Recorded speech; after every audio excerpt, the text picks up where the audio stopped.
জানুয়ারি মাস, সমুদ্র যথেষ্ট স্থির। এই স্থিরের মধ্যে এত বড় বড় ঢেউ দেইখা নিজের কাছে অবাকই লাগতেছিল। তো আমরা যারা ট্যুরে গেছিলাম সবাই বাস থাইক্কা নাইমা একদম দৌড়াইয়া একদম বিচের পাড়ে আয়া পড়ছে। আই তো কত সুন্দর একটা ভিউ দেখছি। আর এই নয় যে এক ভাই একদম শাওলিং কুম্ফু মাস্টারের মতো চেন্নইরে উঠতাছেন।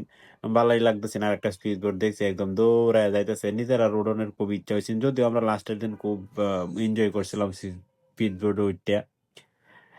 তারপরে আমরা একটু সামনের দিকে গেছি, গিয়া কয়েকটা ছবি উঠাইছি।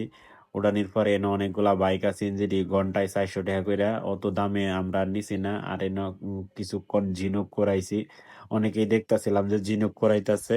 সবচেয়ে ভালো লাগতাছে ঝিনুক করানিটা। মানে জোয়ার ভাটার কারণে ঝিনুক গুলা হারায় যাইতেছে, ঢেউয়ের কইরা চাইতেছি গা।